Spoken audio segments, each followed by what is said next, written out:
Okay, so hi everybody tuning in on Twitch. This is our first webinar with MYMI. So there's going to be a lot of kinks that we're trying to figure out. So we're calling it our pancake episode. So my name's Julie. I'm one of the engagement directors along with Yvonne, who's moderating our discussion today. And we're with Darren and Santi.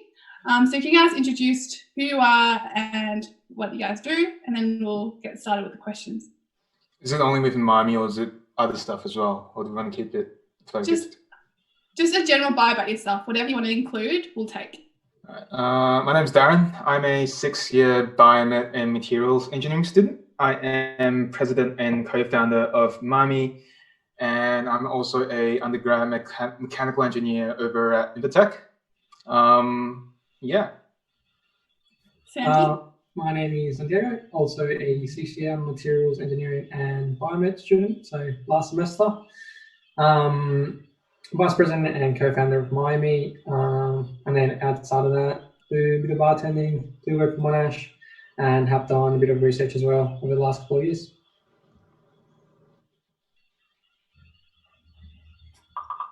Oh, is Julie frozen? Lol. I don't think she is. Oh well. I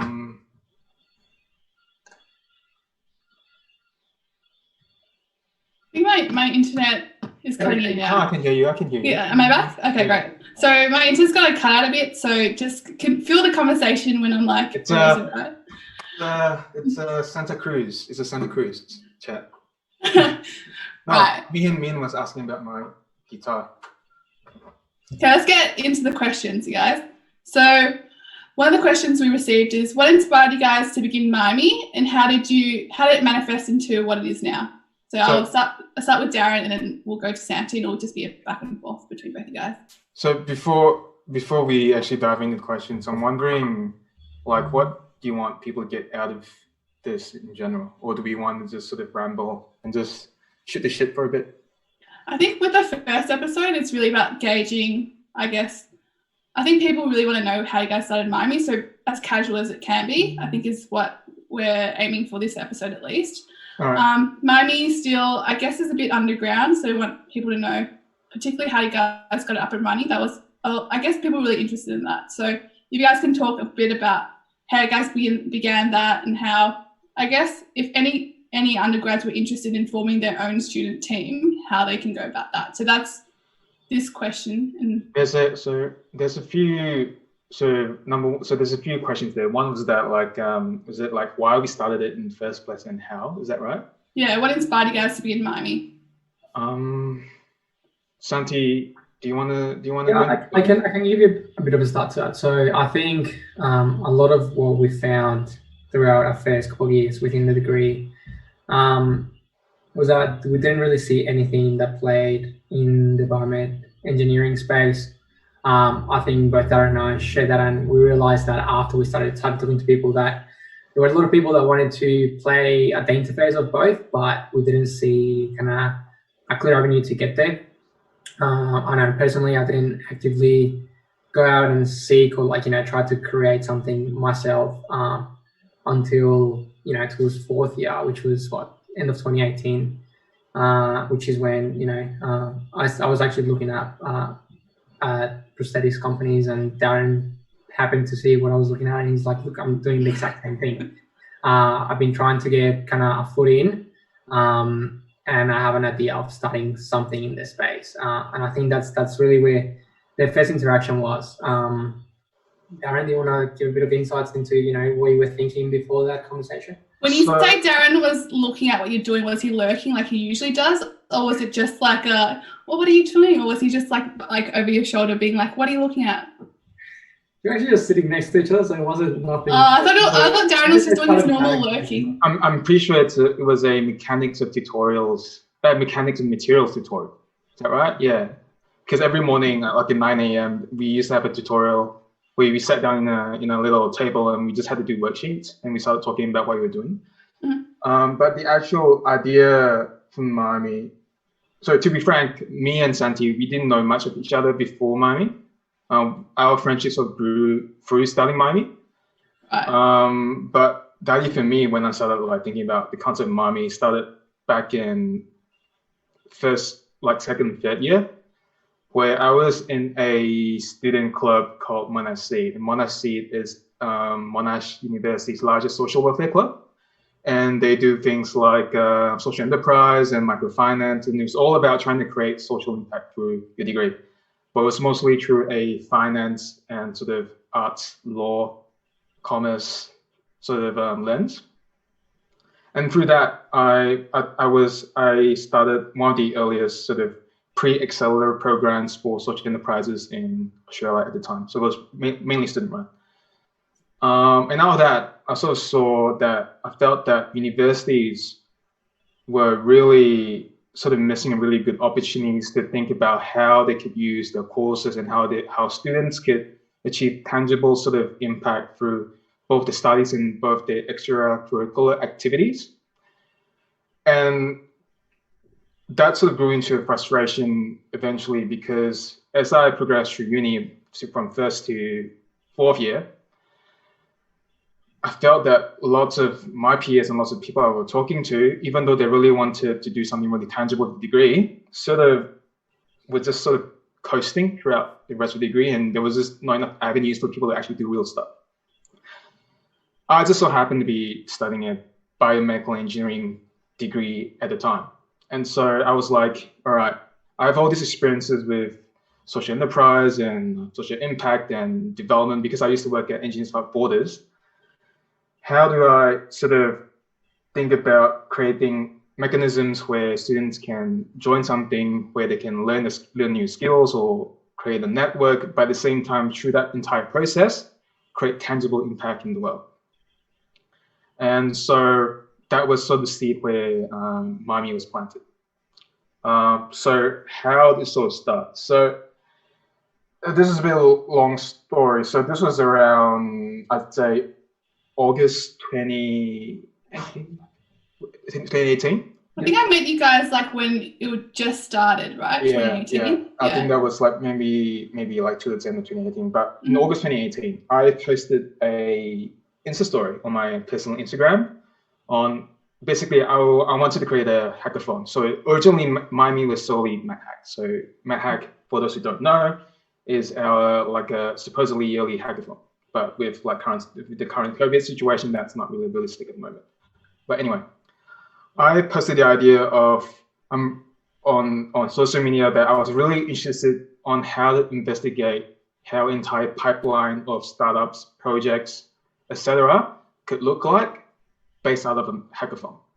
So I was saying, I was really interested in saying, like, let's explore the concept of disability, invisible disability, and human-centered design via hackathon and use that as a mechanism to generate projects or concepts that could be made into startups, into student projects, etc., and use that to push that out in the world and see what. Was this something that you, Santi, were also passionate about I think this really tackles that second bit of that question into like how did it manifest into what it is now. I think that's something that I was really into because at the time I had just come back from exchange. I've always wanted to do a hackathon. I never did one when I was back home because I found that I didn't have the time, funnily enough, with social, uni and whatnot, which, when I went overseas, it gave me the opportunity to experience things like that. And I did a healthcare hackathon, which, I would have liked to see something like that here, which I didn't think we had. A lot of the hackathons that I had seen, from Monash or the universities, sometimes were quite heavy on the digital aspect and, bring in something hardware-based and something that you could relate to, again, those aspects of, inclusive tech and assistive tech that everyone can relate to.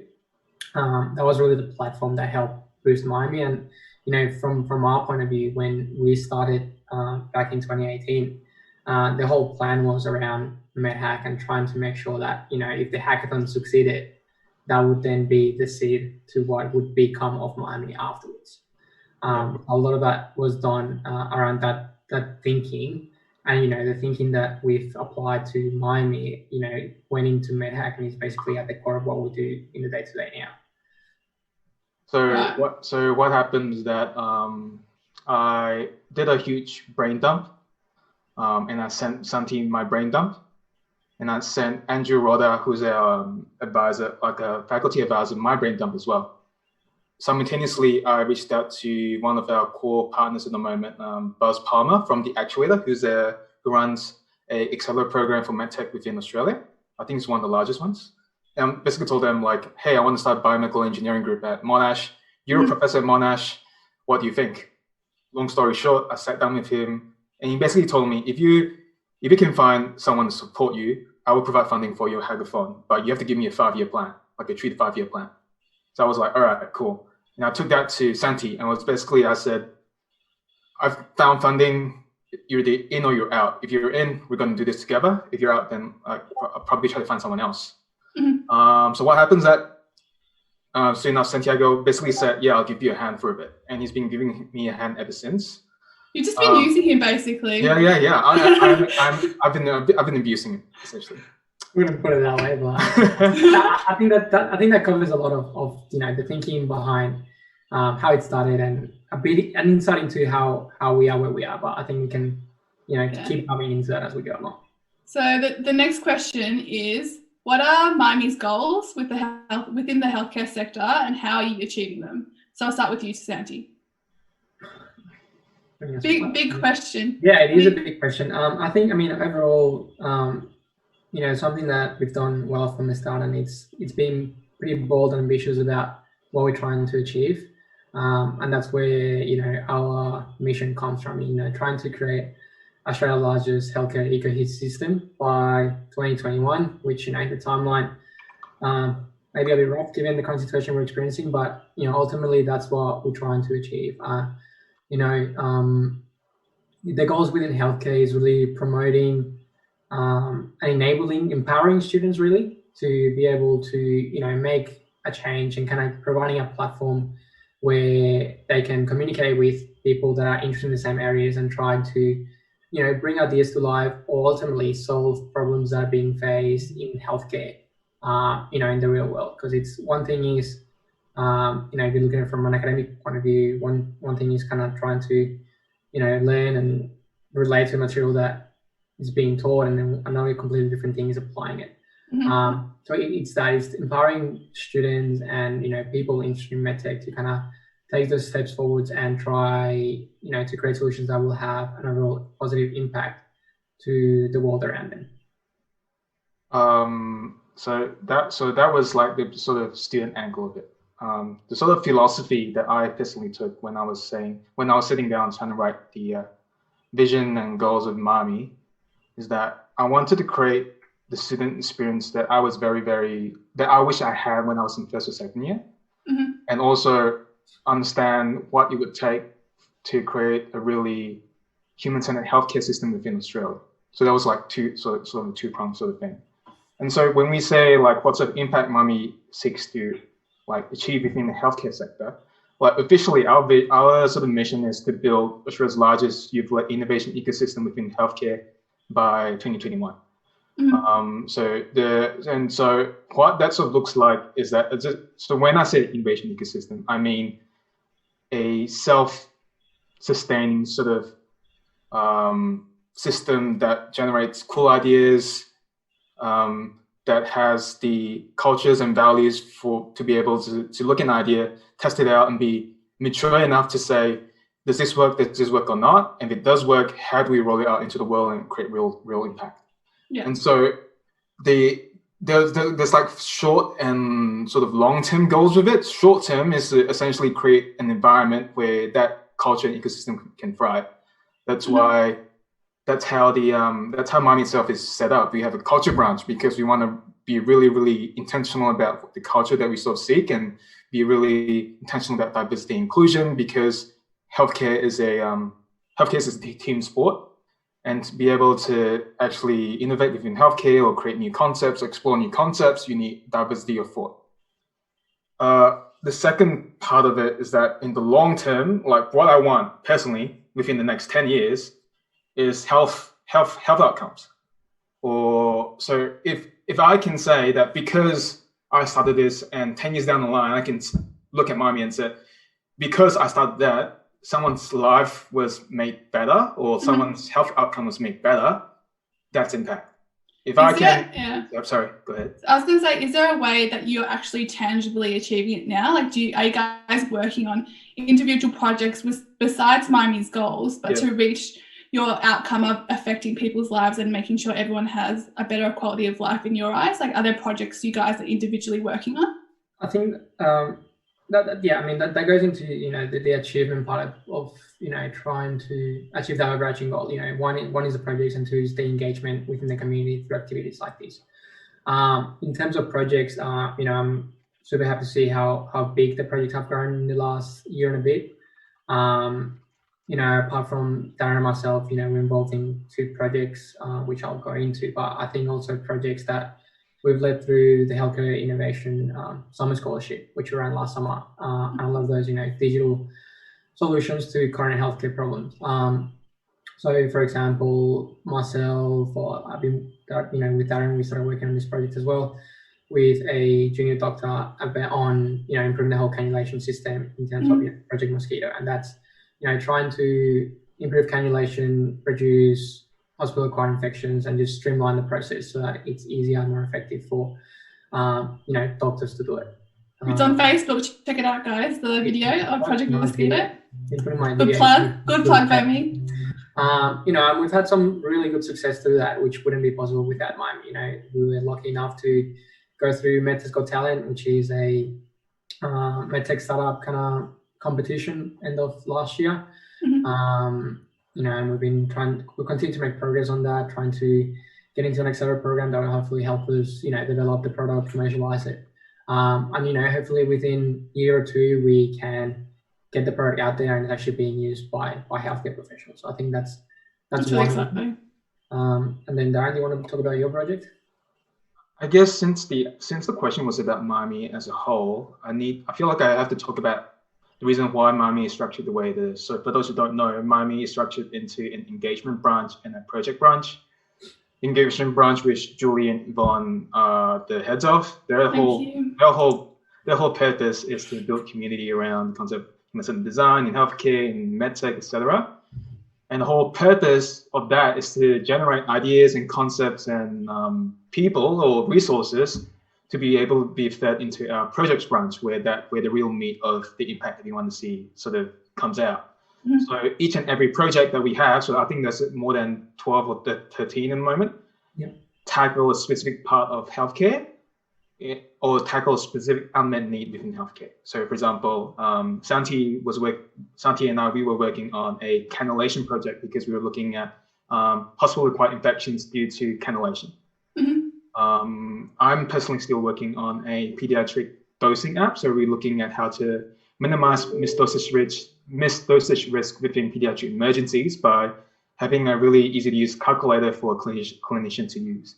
And each and every project have their own metrics by which they define success. So I guess for MYMI, the way we sort of look at our impact is to look at the amount of projects we generate and how much of those projects meet their own metric that they set for themselves for what they define as impact. So for pediatric misdosage, I'm looking personally at the amount of whether there's an actual decrease in misdosages within pediatric emergency rooms where the app has been implemented. So this leads to the next question, I guess, when you guys talked about implementing things. And we're going to take it back to, I guess, how you guys started MYMI, right? So how was it working with your friend? And like you guys said before, you guys only pretty much became BFFs through MYMI.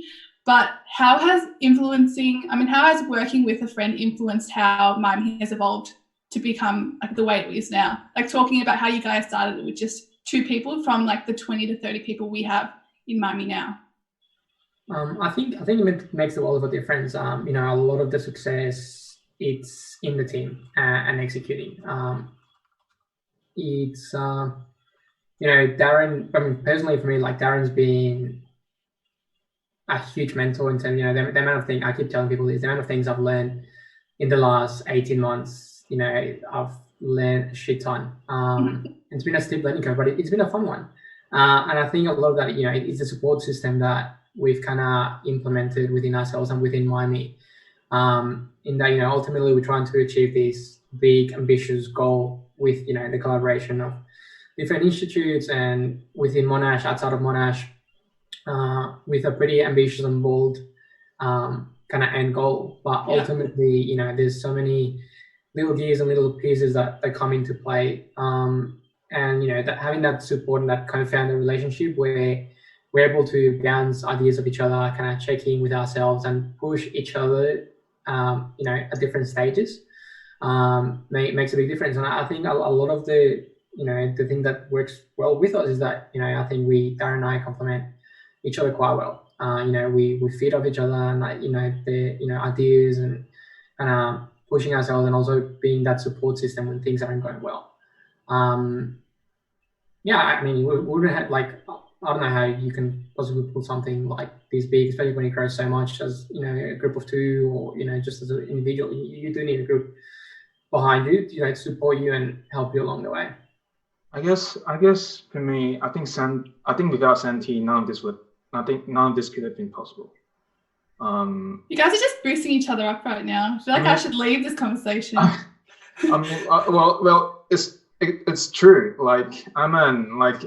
At my core, I'm an introvert, and doing this sort of stuff, reading or speaking in public or doing all this stuff burns me out. I've lost count of how many times Santi has been in the same room with me just crying, because I was so afraid that I was letting people down, or I was not leading, or I was not sort of doing things right. Mm-hmm.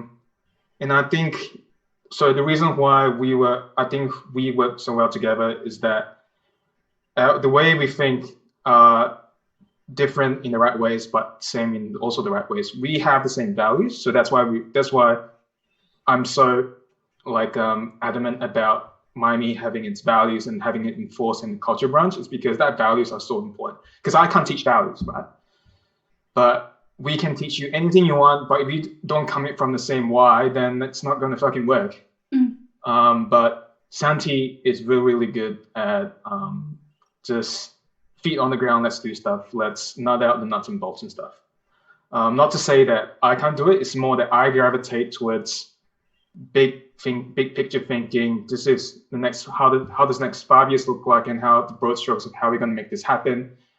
And I'm a bit better at sort of just being a bit stubborn. Do you guys have particular roles you do within MYMI? We know you guys started MYMI together, but in terms of you guys working as friends, is someone more of the enforcer with rules, and is another person more the listener? How do you guys bridge a relationship when you do have conflicts, when you're trying to, achieve such a big goal that MYMI is trying to achieve? I think it comes to, sitting down and I think first of all agreeing on what you want to achieve. I think, the best way to put it is, for example, MedTech. We sat down, we're like, okay, this is all overall what we're aiming to achieve. We know what we need. Now we just kind of need a group around us. And when we started planning for MedHack, both Darren and myself had a range of ideas from other hackathons that we've been to and things that we'd like to see that we tried to implement. It's just basically divide and conquer. It's funny because I don't think we've had defined roles. A lot of the things that we do overlap. We obviously have our strengths and weaknesses that, we play, to our advantages. Which goes back to that, that Darren, I think Darren has that visionary aspect, that bold thinking and trying to put all the pieces around together. I tend to go more into the little stuff, a task that needs to be done, we'll prepare it, break it down and then distribute it along the team that we have. And I think a lot of it has been around that. I don't know, because I don't think there's a defined structure to how we work. It's just very bit spontaneous, but I think it starts at being on the same page about what you want to achieve, knowing and understanding your strengths, your weaknesses, and then working together to basically take the most out of each other and your team so that you can succeed to achieve that big goal. I think that comes out in most co-founder relationships, and it's also part of the reason why we set up MYMI the way we've set up as well. So each branch, there's not one director, there's always two. Because leadership is fucking lonely. And most of the time, it's really helpful to have a sounding board next to you.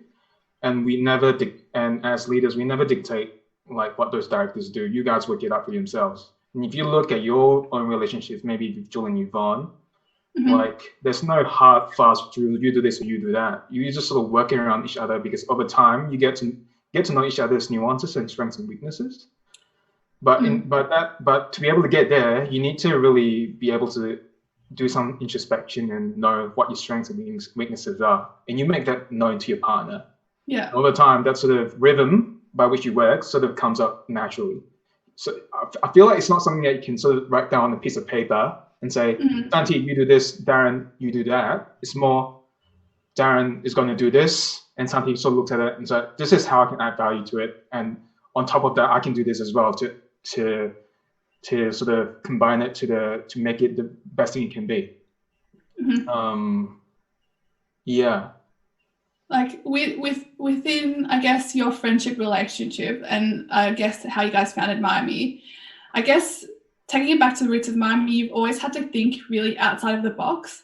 And I think you do that a lot, Darren, in terms of your vision of how MYMI is going to get to its goal of being the healthcare innovation, building a healthcare innovation ecosystem by 2021. So how do you guys get into the habit of thinking outside the box, which isn't very common for, I guess, undergraduate students? I guess, so I have a problem with this question because it sort of implies that that's a quality that someone has and another person doesn't. Because I feel like thinking outside the box is less a quality, and it's more about being not caught up in being right or wrong. And so it's less about it's all right. How do I put this? Can I think for a second? Think away, Des. I'll try to translate your thoughts in the meanwhile. And I'll also try and think about what you're thinking about too. I think thinking outside the box is less about thinking outside the box. It's more about being unafraid of having the wrong answers. So like what seems like creativity, it's more most of the time is just fucking around and seeing what happens. And if it works, then people say, "Wow, you did this well. Or, this is outside the box, or this is innovative." I think it's not putting boundaries to what you're trying to achieve. You know, that's where you give yourself the freedom to move and to explore things that haven't been explored before.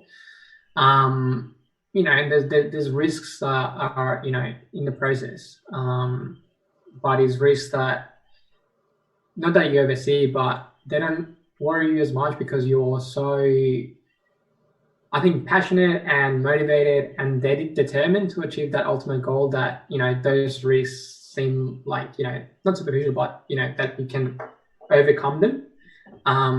You know, you're aware of them and you think, you know, how to mitigate them. But ultimately, you know, you try to push those boundaries to make sure that you achieve that goal, you know, kind of whatever it takes, kind of thing. Can you repeat the question again? Because I feel like I didn't answer that question properly. So it's how do you get into the habit of thinking outside of the box and not limiting your ideation? Because I think this question was kind of submitted in the, I guess, assumption that a lot of students, I guess, are so caught up in doing their work and getting through the mundane, I guess, university life, right? Yeah. And even, I guess, thinking of, I'm going to start MYMI, I'm going to work on this project. You have to take yourself out of the situation of being a student for a moment and go, I'm going to do something a bit selfish. So I guess the question of thinking outside of the box here is, how do you push beyond, I guess, your limits as a student into a new space where you're doing something extra on top of all your other responsibilities? I guess, So I guess that means more, if you want to like walk away with like a magic formula or some shit, I guess look at the interfaces between stuff. So looking at where a separate field meets a different field and look at how that field can merge. So look at the more places where things intersect. You usually can find interesting stuff there. But I feel like that question should be more what sort of it has to do with lots of introspection, because to think outside the box, you need to be comfortable with being wrong, and you have to also to be comfortable that you're going to fail a lot, and people will tell you that it's not going to work out. So when I started MYMI, right, when I started recruiting people at the same time, I actually approached a few people apart from Santi as well, and I'd say 90% of them said, I feel like this is too niche, and and there was like an undercurrent of I feel like this would waste my time because I don't see the potential in it. And when I was raising money and raising funding for everything to get done, there was lots of rejections as well. But you have to be really comfortable with that's a rejection, because with anything sort of new at all comes inherent risk. You need to be really, really comfortable with that. And you also have to be really comfortable with taking a look at why you're studying what you're studying, why you do the things that you do.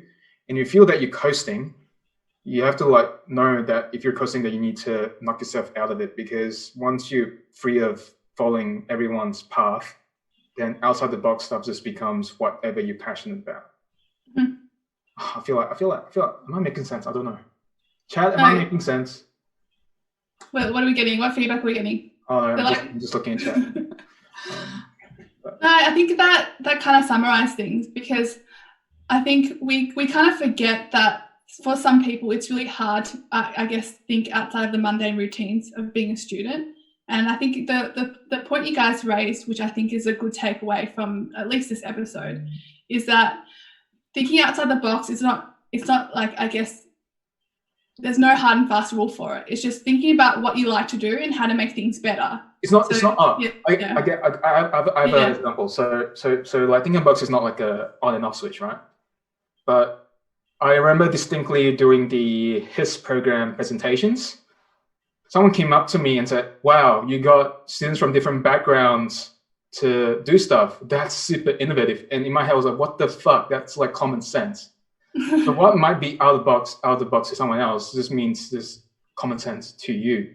Yeah. And so out of that just comes from appreciation of your point of view is your own, and other people's point of view is completely different. So you have to practice empathy and know that everyone's world is their own, and what seems out of box may just seem really, really mundane. And you have to be really careful with your ego and accept other people's point of view, because that's where creativity comes in, because it all comes from diverse experiences and diverse sort of thought. I think this leads us to the next question really well. I guess when we're thinking about different thoughts and new ideas, the question kind of comes about that what pushed you, I'll direct this to you, Santi, what pushed you from this would be a really neat idea to we have to form this big team and community around this idea? Because it seems that a lot of ideas are usually just kept as ideas and don't progress to the next stage of becoming a reality. So how did you guys go, this would be great, and now we have to find a community around it? I think it goes back to what Darren mentioned in terms of values. And I think that's something that, we have, is that, at least personally, when I set my mind to something, I won't stop until it gets done. It's just kind of the nature of how I am. And when I told Darren is I'll give you a hand, at that point I had signed myself up and I was committed to what I was doing. So when you come from this idea to kind of a community, it's the scale of it really, because it's so big that you can't do it as a pair or as a group of 5. You need a whole team behind you, because there's so many things that you need to get done. And I think for me, the switch was when we run recruitment. So when we first started with Darren, we had a group of 5 that we're like, okay, we really want to get this MYMI thing started. We want to run MedTech. We're like, well, we need hands. We can't just do between the 5 of us. There's a lot of things. We only had 2 or 3 months to get it done. And when we started recruiting, and you start hearing the same thing, a lot of people that wanted to get involved with MYMI, they're like, we want to get involved in the space, but we don't know how. And that's when I started to see the impact of what this had initially, just potentially focused on an event, but more on a community level. But I mean, at the core of the question, it really is executing and going back to the value of just basically getting shit done. you know, you have to know your limits within that, because there's only so much that you can do. There's only so many hours in the day. And there's, you know, all of us have stuff going on around us, that it's creating, you know, it's creating that once you've, you know, you hear the same issue from other people, you know, like we want to see this because, you know, we don't know how to enter into a space that combines ancient biomed or just the medtech space in general from a student perspective. And then you start to see what value that can add, whether it be not only to students, but to research, to industry.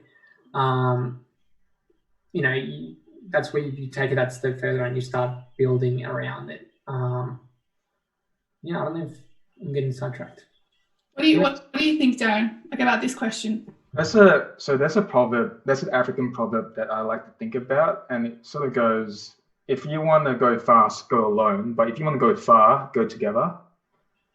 And so at the beginning of MYMI, the whole goal was just create MedHack and see what happens, right?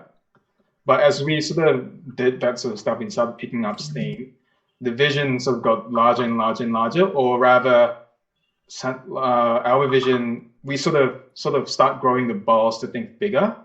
And because we were starting to think bigger, we were going like, this is no way that we can do this alone. So first it start with MedHack. We're gonna just do MedHack and see what happens.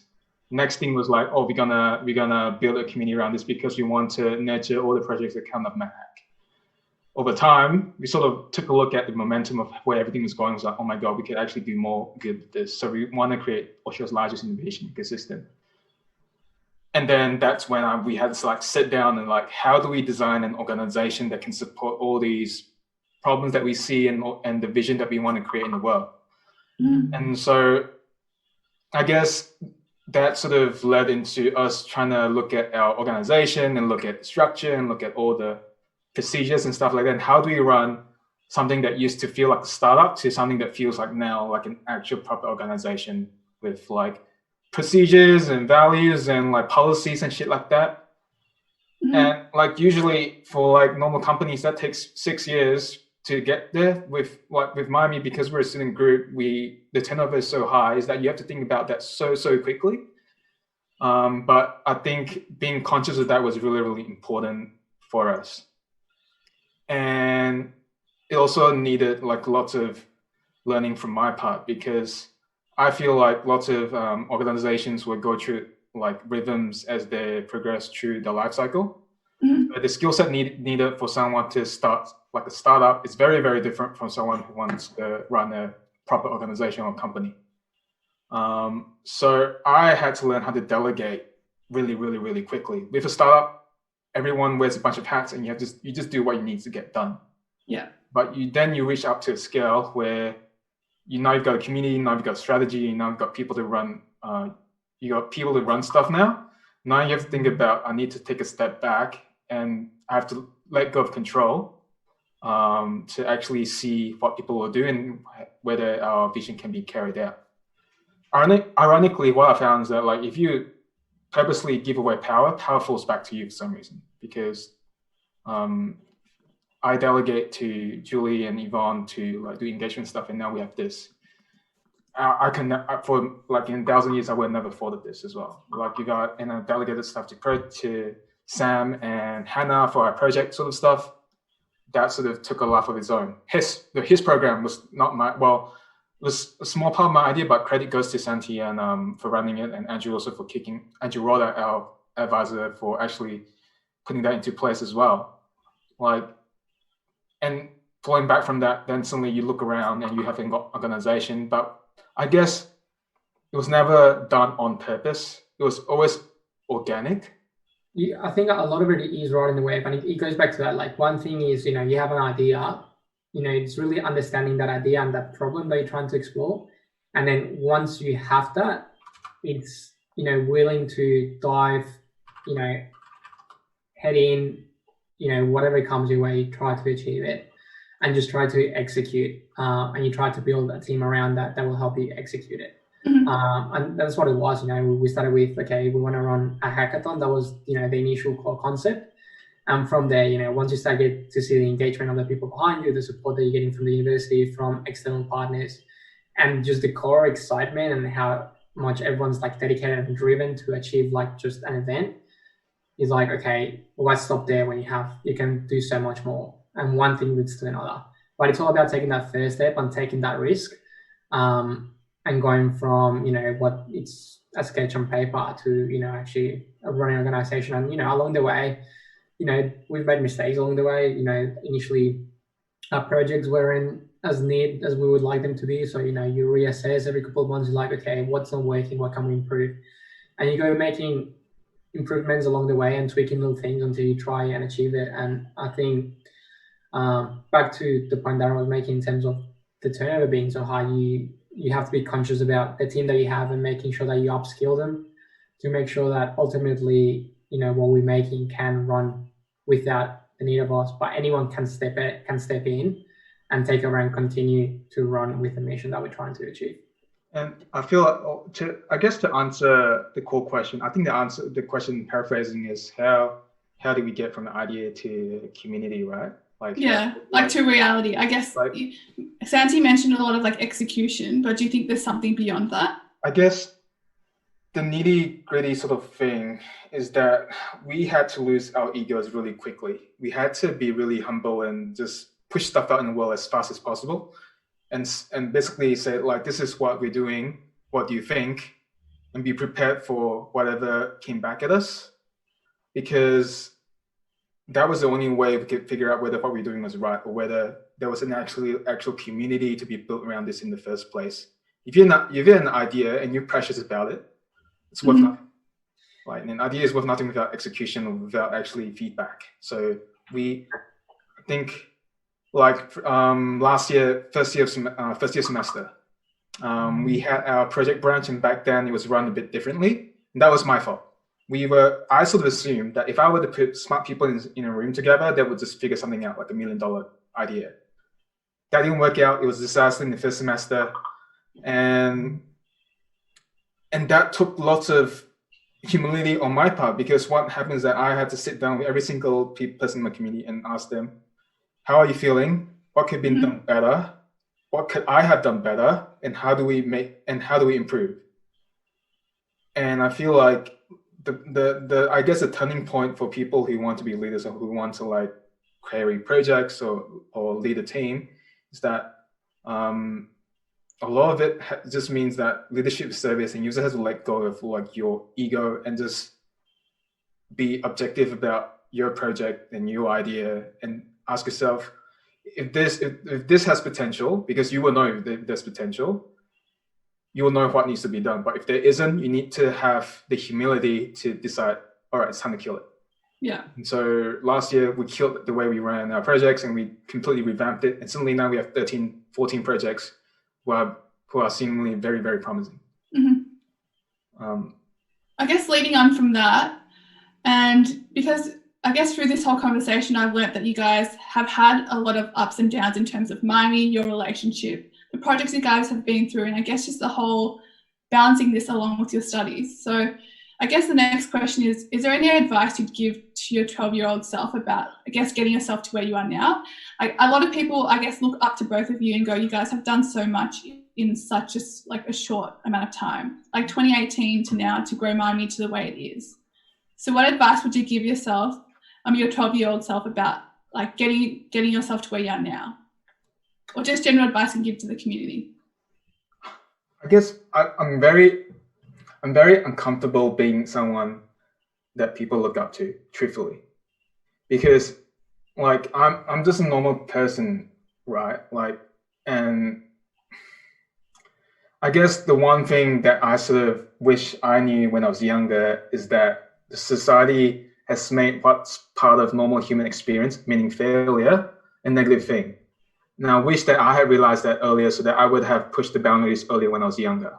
And I had the sort of audacity to do something else that I wanted. Truthfully, I'm more suited to an arts or finance or economics field than engineering sort of thing. I'm way better at writing than I'm at math. But it just so happened that my path let me down here in the first place. Maybe if I knew that earlier, I would have been done doing something different. But that's life, right? So I wish I had known the difference between success and failure, and also the difference between that sort of thing between experience and inexperience, because people attribute, so lots of young people attribute failure to them as a quality, when in fact they just don't have experience, you know?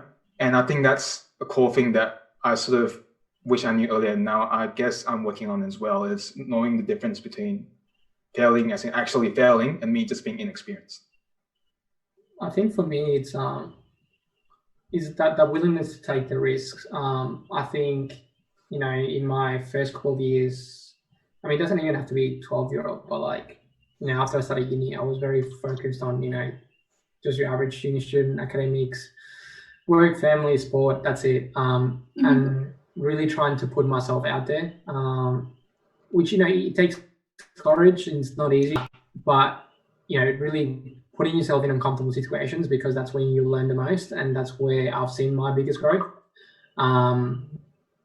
You know, it started from going traveling on exchange for 6 months, living on my own, and I think that was the game changer for me. And I think I would like to have done that earlier, kind of push myself a bit more, and being okay with being uncomfortable.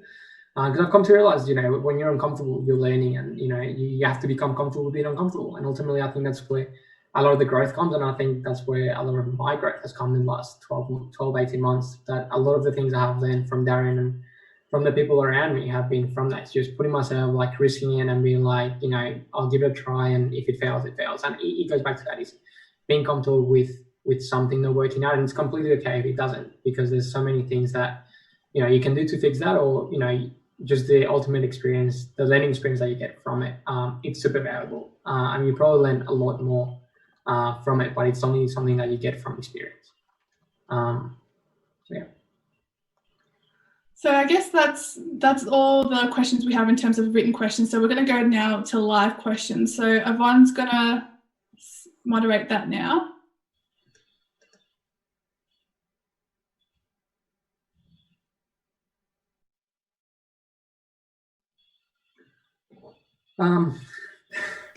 Darren always corrected my notes. So I think this is a funny one, because I think we underestimate how much people are willing to help, especially whether you're looking at a university environment.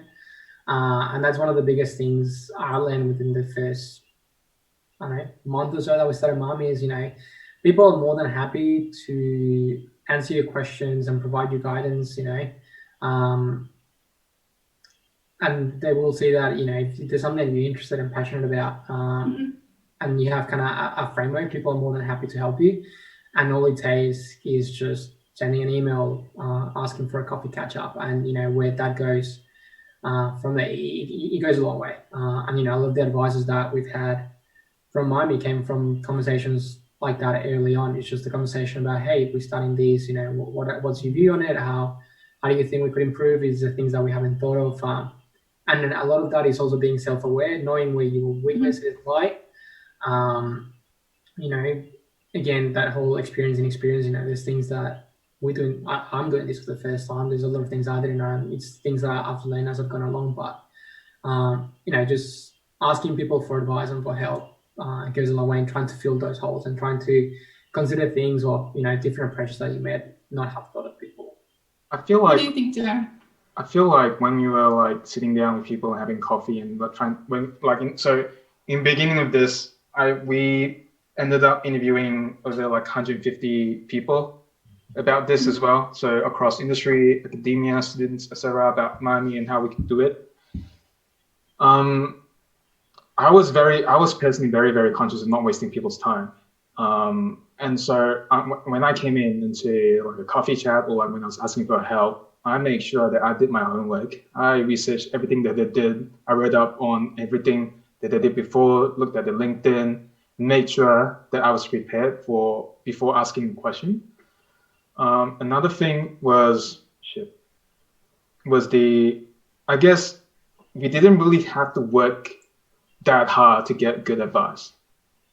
But I guess the learning from us is trying to filter out what's good and bad advice in the first place, and whether someone might be saying things with the best of intentions, but like they're just saying what you want to hear versus what you really need to hear. But have you ever had a situation where you knew someone was just telling you exactly what you wanted to hear, but it wasn't what they truthfully wanted to tell you? yeah, like so let me think.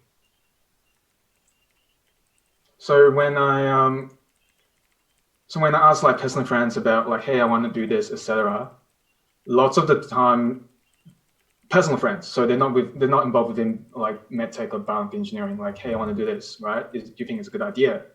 And most of them would say, yeah, good, yeah, I'll join in. But it's sort of, they don't mean it in a bad way, but they're just trying to just shut you up, you know, like trying to say, yeah, you do it. You know, but there's an undercurrent of I don't really give a shit, you know. And that happened quite a lot in the beginning as well. Comes from talking to multiple people. You can't be basing advice off one person tells you, because you're going to hear different things from different people based on their experience. And I think the best way to do it is gather all that intel that you get and draw conclusions or insights that kind of help you overall path. So ultimately you're asking as many people as you can that obviously are relevant to what you're doing and that will add value to what you're doing, and you break that apart and you take what will help your part, and obviously you learn a lot from other people's experiences and mistakes. But I think one of the biggest recommendations is like not trying to base a decision off just an interview from one person, or just from them talking from one person, because everyone will have different experience. So it adds a lot of value talking to a wide range of people and kind of taking all that information, condensing it down, and then kind of going from there. So I guess to answer, I think that's Leah or maybe Q's like how did you guys approach people for help? Well, number one, I think there's two parts to that question. Number one is how we even got to sit down with people in the first place, and I felt like that could be attributed to us being really, really genuine about wanting help. And if you're genuine in being authentic, like that sort of show is true, and people want to help people, and also they want to do stuff that are bigger than them. So that wasn't hard part, but actually getting good questions was the hard part. And so that sort of went into how we ask questions in the first place. So instead of saying, hey, do you think MYMI is a good idea? I would personally ask, hey, what's your personal opinion on student groups? Or trying not to lead them down a biased answer, but more trying to understand like what their actual opinions were. So asking for opinions, not actual affirmations of my idea, because lots of like people who are new to like projects and new to like starting stuff up is that we are very, very prone to ask questions that reinforce our biases. And we had to constantly think about that when we were setting up MYMI.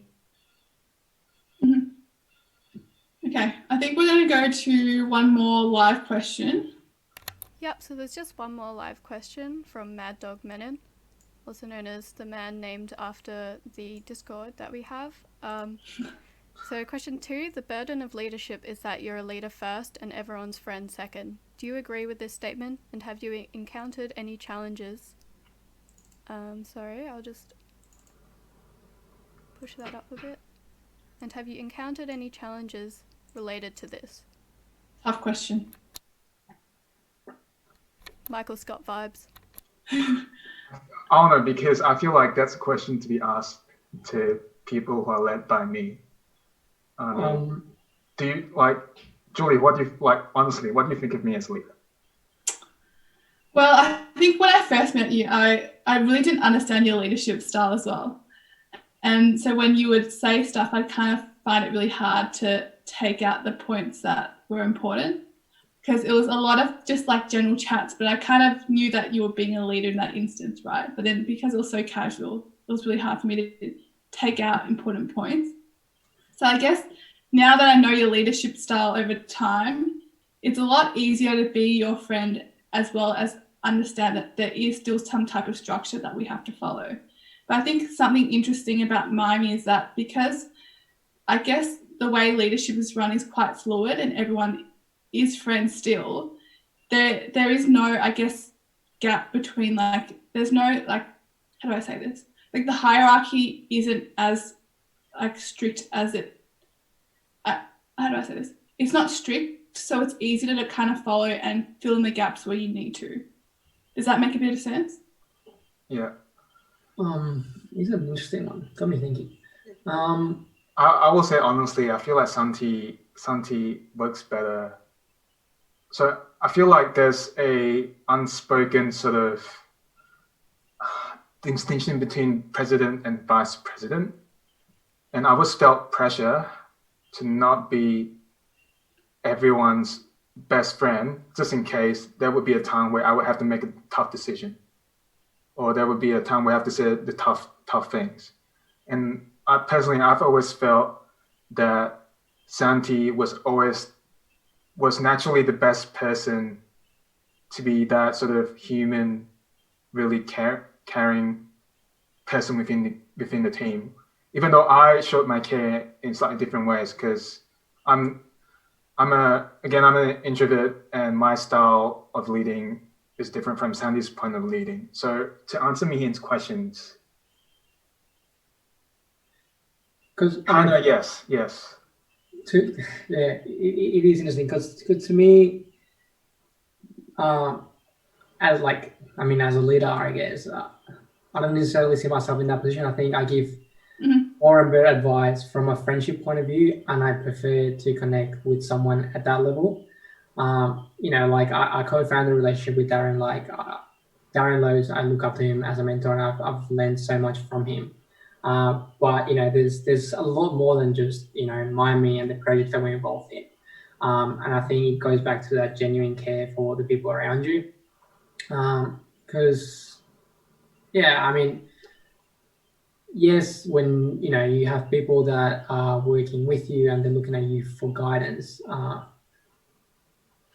sometimes you do need to put like a line on the sand. But I think I personally give my best advice when I'm kind of looking after that person as a friend rather than as a leader. Yes, you ultimately want to achieve the overall kind of path and mission, vision of your organization, but you have to care for those around you. If not, you have no team to carry that out.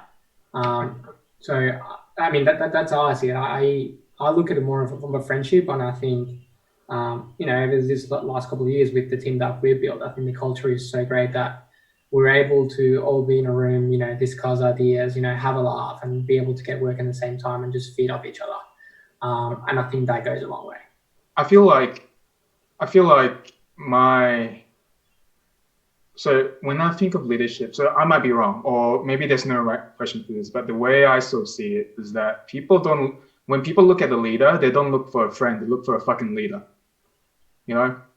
And when you lead, you lead. You don't be best buddies. You can be best buddies with people, but there are times where you need to say, this is what we're going to do, and this is how we're going to get there, and this is what we have to do.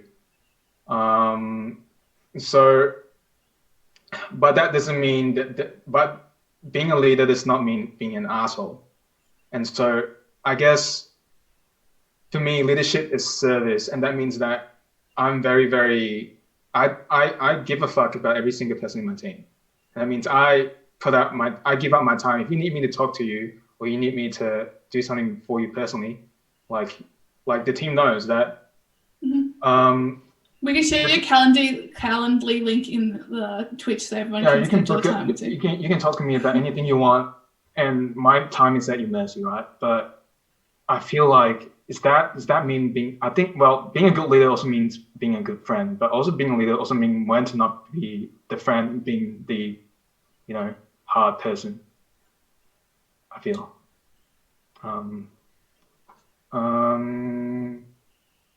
Any challenges related to this? For me personally, it was hard for me. So having that distinction was hard for me, is still hard for me personally, because I guess I sort of envy Santi's relationship with the other people within the team, because maybe it's just a problem with me personally. My personality is that I'm not as open with my emotions, or I'm not as expressive. And so I don't feel that kind of relationship with most of the people on my team, but it feels like more of a mentorship instead of a buddy sort of like relationship, if you get what I mean. Like you feel like you have more of a mentorship role than, I guess, a friendly role with everybody in the team. Yeah. And I think that's a reason, as a function of how MYMI sort of was built in the first place, I guess. Mm-hmm. And I think over time that will evolve. Yeah. And over time, as the organization matures and everyone understands where we're going, then I can finally step back and let decision making not be siloed, but across the entire community, because everyone understands where we're going and everyone can add their own flavor to it. Mm-hmm. And I think we're close to that, but it's something that I personally have to learn for myself. Right. Yvonne, is there another question? No, I think that's it from the chat. Thank you. Right. So I guess we're gonna kind of close the webinar up. But I was wanting to ask you guys, is there any take-home messages that you want people to get from this conversation here? Like, is there something you think people can take away from your journey and something they can do better? And is there something you think you could have done better in in growing MYMI? I'll go to you first, Santi. Is there anything that I could have done better? I think, I mean, for me, I would like the take home away message to be is think about kind of which path kind of you want to go into and be willing to take that risk to, you know, go in for it, give it a shot, give it a go. Because you'll see that, you know, one, you start becoming, I think, happier, like once you realize you're doing something that you really like, which is, it's not an easy step to take, but, you know, taking that first step and taking that risk will go a long way. And I think the second thing is surrounding yourself with a good support system. You know, there's a lot of things, you know, uni work and, you know, everything else that it can be overwhelming quite quickly. You burn out. And if you don't have the right support system, it's that much harder. And I think, you know, I think I'm super fortunate to have, you know, the family, the friends, the groups that I have around me to kind of help me progress the way that I do. So I think having the right support system goes a long way, and looking after yourself, because it's easy to get lost in that mission that you're trying to achieve, but you need to be looking after yourself and looking after those around you. Yeah, I think, I mean, things that I could have improved are, I know I need to be putting myself a bit more out there, taking a bit more initiative, and that's something that, you know, I will continue to work on. But yeah, I mean, I think those two things are like the key things I'd like people to take away. What about you, Darren? I guess the key takeaway is that, I'll start with what I wish I could have done better. And I wish that, well, I wish I had let go of my ego earlier, or I wish that I can still continue to let go of my ego, because it's a big flaw of mine. And Santi will attest to this. I have a huge ego. And if I solely focus less on me, but more on this is the impact and this is the sort of end outcome I want to see in the world, and this is how we can go to do this together, I feel like even though the culture is amazing right now, it could be way more amazing. Well, no one's perfect, but I think that would have translated to us being further down the road in terms of progress right now. And also, I wish that I had taken better care of myself throughout the entire process as well. Multiple times I've burnt out. Multiple times I've forgot to eat, didn't sleep properly. Yeah, I've seen those Facebook rants before and those Instagram stories. Yeah, it was hard for me mentally. And I wish that I had been a bit more aware of how I was feeling. and not work myself half to death. But it's something that I'm a bit more conscious now. So I guess key takeaway for, I guess, people who might be watching or people who will be watching this in the future is that don't, I guess, I'm still very, very uncomfortable about being like someone who is looked up to, but one thing that helped me is not to be a passenger. And well, whilst I do recognize that I am a really, really privileged position to say this, because like I don't have to worry about like mortgage at the moment or watch kids and stuff like that. But a key takeaway is just not be a passenger on life. So it doesn't really matter if this is MedTech related or anything at all. Like if you want something, it's your responsibility to go out and seek it. If happiness is what you seek, you have to take the onus is on you to make it happen, no one else. Mm-hmm. And I think that is taking like the most of the opportunities that come along.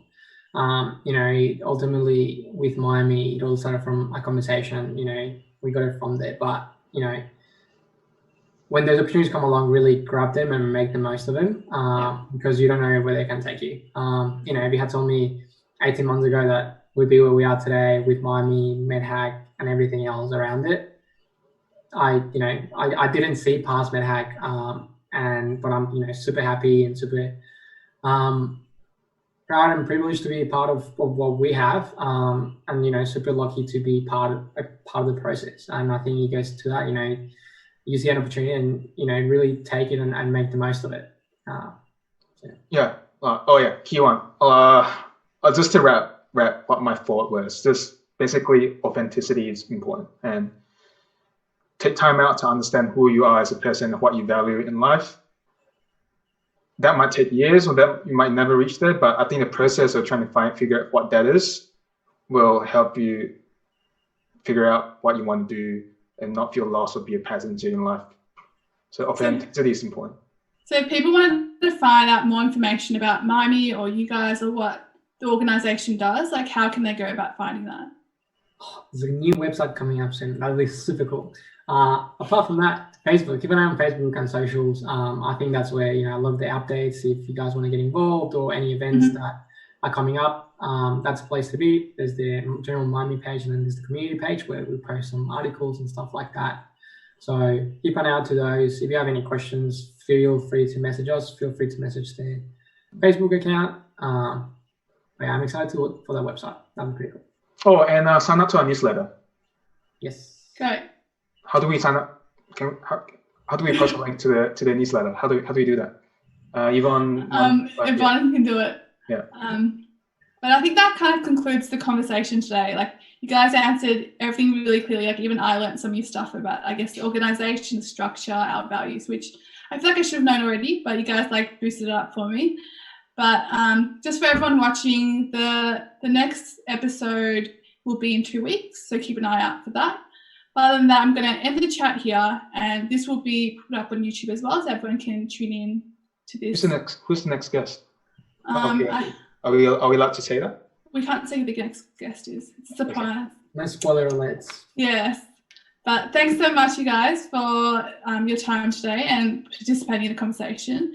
And hopefully we'll probably do another one of these soon, because it just flows. Like I feel like we should just run a podcast. Fun chat, But all right. So see you guys, and thanks for the chat. Thank you. Love your work. Thank you. Thank you.